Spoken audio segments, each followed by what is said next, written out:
안녕하세요. 주식하는 개발자 퍼플입니다.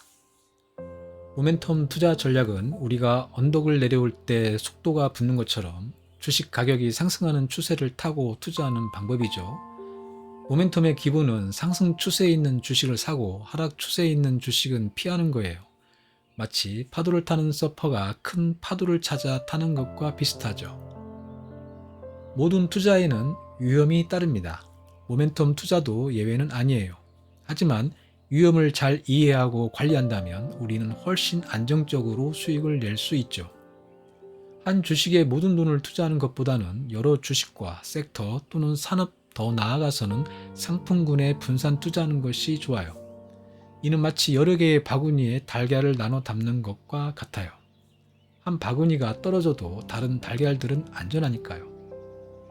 레버리지를 사용하면 수익을 크게 늘릴 수 있지만 위험도 커져요. 마치 고속도로에서 빠르게 달리는 차처럼 조심하지 않으면 큰 사고로 이어질 수 있죠.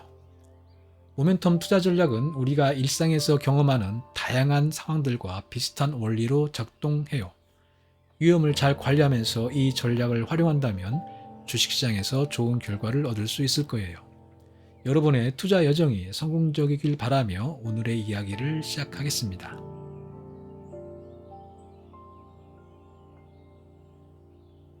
우리 삶의 일부인 리스크에 대해 이야기해 볼까 해요.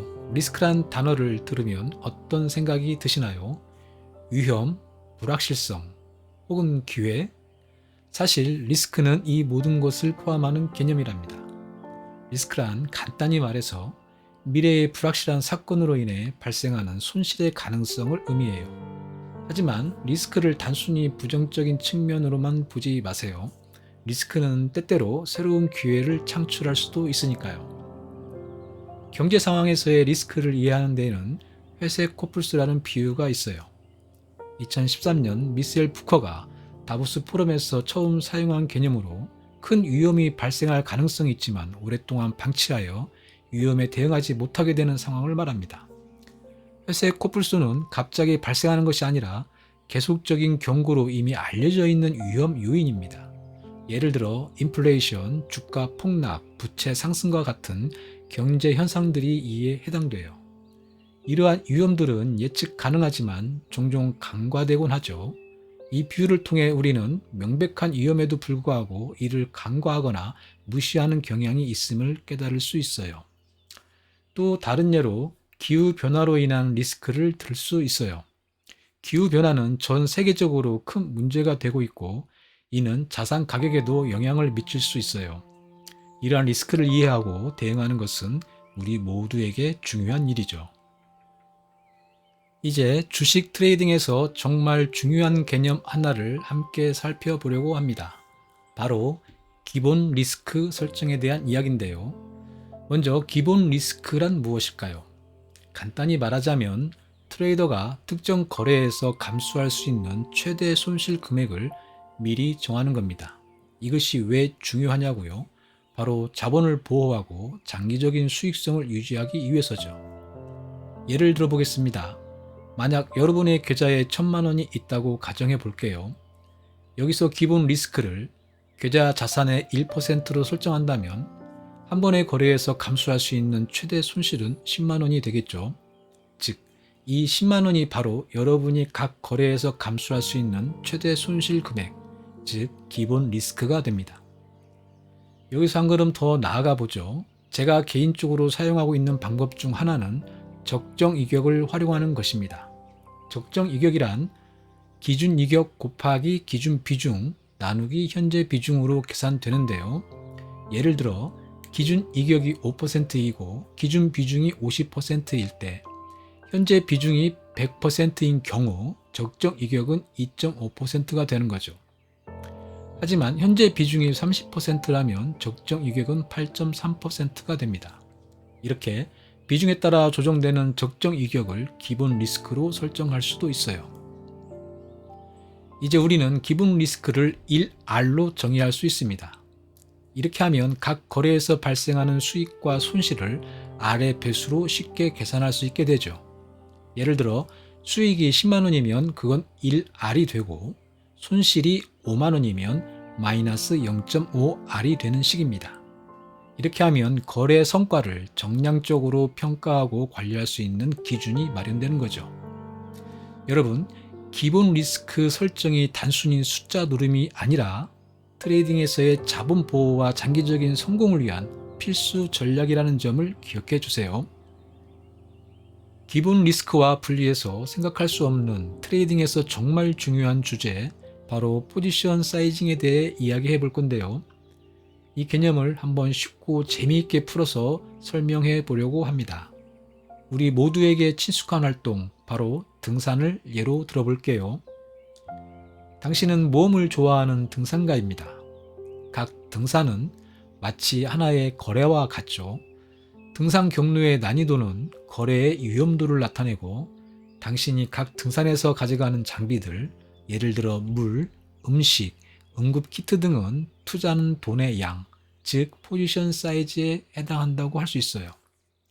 그럼 여기서 기본 리스크는 뭘까요? 바로 당신이 등산 중 겪을 수 있는 최악의 상황에 대비하는 것이죠. 날씨가 갑자기 나빠지거나 부상을 당하는 등의 상황을 의미합니다.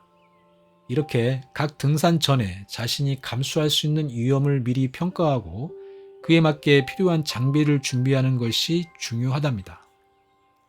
이제 가상의 주식 투자 시나리오로 들어가 볼게요.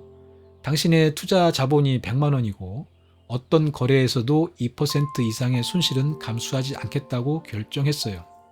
즉, 당신이 각 거래에서 감수할 수 있는 최대 손실 금액은 2만 원이에요. 이제 5만 원짜리 주식에 투자하기로 했다고 칩시다. 이 주식이 10% 하락할 경우 최대 5천 원의 손실을 볼 수 있겠죠. 하지만 당신의 기본 리스크는 2만 원이므로 이 주식의 4개의 포지션을 취할 수 있어요. 왜냐하면 4개의 포지션에서 각각 5천 원씩 손실이 발생하더라도 총 손실은 2만 원이니까요. 여러분, 이렇게 기본 리스크를 미리 정하는 것은 각 거래에서 감수할 수 있는 최대 손실 금액을 미리 정하는 거라고 할 수 있어요. 그리고 포지션 사이징은 이 기본 리스크에 기반하여 각 거래에 얼마만큼의 자본을 할당할지 결정하는 과정이에요. 즉, 기본 리스크는 포지션 사이징의 기준점으로 작용하며 이를 통해 위험을 관리하고 장기적으로 안정적인 수익을 달성하는 데 도움이 됩니다. 이제 여러분도 포지션 사이징의 중요성을 이해하셨을 거예요. 하지만 이론만으로는 부족하죠. 실제로 어떻게 적용해야 하는지 몇 가지 팁을 드릴게요. 첫째, 항상 거래 전에 손실 용납 한도를 정하세요. 이는 여러분의 기본 리스크가 되며 이 한도를 넘지 않는 선에서 포지션 사이즈를 결정해야 합니다. 예를 들어 전체 투자 자본의 2%를 넘지 않는 손실로 설정할 수 있어요. 둘째, 시장의 변동성을 고려하세요. 등산에서 날씨가 변덕스러울수록 더 많은 준비가 필요한 것처럼 시장 변동성이 클 때는 더 작은 포지션 사이즈를 선택하는 것이 현명할 수 있어요. 셋째, 거래 전략과 위험 보상 비율을 고려하세요. 거래 전략이 높은 승률을 가지고 있다면 조금 더 큰 포지션을 취할 수 있겠죠. 좋은 거래는 위험에 비해 충분히 높은 보상을 제공해야 하니까요. 마지막으로 감정적 결정을 피하려면 이 모든 계획을 거래 전에 미리 세워두고 시장이 열리기 전에 거래 계획을 다시 한번 확인해야 합니다. 이러한 과정이 시스템으로 발현되는 거죠. 이렇게 하면 시장의 변동성에 휘둘리지 않고 감정적인 결정을 최소화할 수 있어요.